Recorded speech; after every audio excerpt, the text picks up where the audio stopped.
Hey everyone, thanks for clicking on today's video. Happy New Year, and today we're gonna go over 5 useful tips to make the most out of your hammock camping experience. The first of the 5 tips for hammock camping is more useful for people who haven't bought their hammock yet, and that is don't spend a lot on your hammock. My hammock was about $30 off Amazon. You know, there's nothing special. It's lightweight, it has a bug net. I've been primarily hammock camping for a few years now, and I've never spent more than, let's say, $40 on a hammock. I've had a couple of day use ones, and then I got my overnighter hammock. And for between $30 and $40, this thing is absolutely awesome. I've used it on multiple overnight trips. I took it on an expedition, and I have no complaints. This hammock has held up over years of heavy use, and there's no tears. All the stitching is still holding up. For $30, I don't know how you could get any better than this. Let's now jump into my second tip for making the most of your hammock camping, and that is getting a pair of these tree straps. As you can see from me setting up the hammock, these straps make it so easy. You'll have your hammock up in no time. They make it such a breeze. You'll be sleeping in a matter of a couple minutes. They make a few different styles of these, and they come in at different price ranges, but these ones I found are the best. You can pick these up for, you know, $10 to $15 for the cheaper ones, around like $40 for more expensive ones, but these straps hold 400 pounds each, and I've never measured them, but I'd say they're like probably 10 to 12 feet long. Lots of length. They'll support tons of weight. I don't see the point in spending, you know, the extra 20, 25 bucks for the more expensive ones. You can get ones with a buckle, sort of like a backpack strap, so that you don't have to unclip it and clip it in a different spot when you want to adjust it.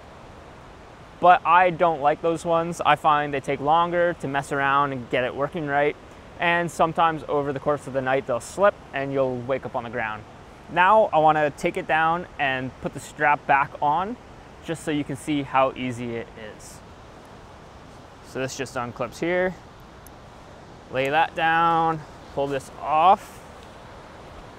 On one end, you have just a single loop, and then you come down a ways, and you have multiple loops on the other end. This is the end that your hammock clips onto.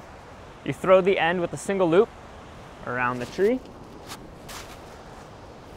Take the end with the multiple loops, put it through the single loop here.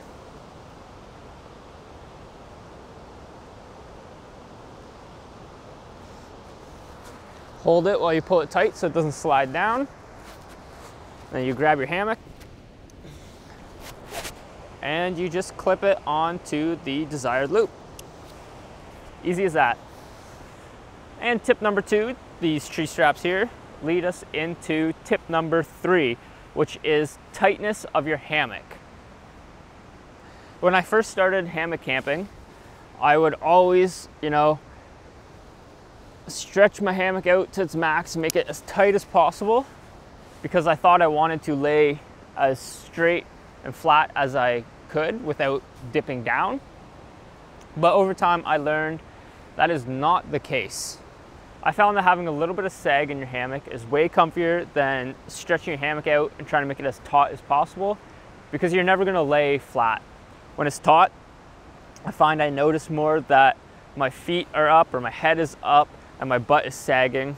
When it actually has some sag in it, you can stretch out, lay your feet across one side, your head across the other, and you actually end up laying flatter. Of course, a lot of this hammock tightness stuff is going to be personal preference, but I feel like it's pretty common that people give their hammock a bit of a dip and put their head on one side and feet on the other, crossing their hammock like this. And it just feels good. It feels like you're laying way flatter than you would if you're trying to make your hammock taut and completely flat. All right, and tip number 4 is get some insulation. I know a lot of people make this mistake. I did the first couple times I camped in a hammock. And you need insulation because you lose a lot of heat from your back when you're sleeping in a hammock. When you're sleeping in a hammock, your sleeping bag gets squished between your back and the hammock, and you lose a lot of heat that way. For people that might not know, your sleeping bag works by trapping little pockets of air between the feathers or the stuffing or whatever's in your sleeping bag, and that's what keeps you warm. When you're sleeping in a hammock, it squishes down your sleeping bag and lets out all the little air pockets that are trapped in there keeping you warm, and it can be quite miserable, especially if there's a cold breeze coming under you and stealing all your body heat. The simple way to fix that is to get a sleeping pad or a underquilt. Your sleeping pad you'll just shove in your hammock underneath your sleeping bag, where underquilt hangs on the outside of your hammock and is very similar to a sleeping bag. All right, so if you're using a sleeping pad, there's not much to it. It's super easy. You take it, unfold it, and you stretch it out, and then you get in and sleep on top.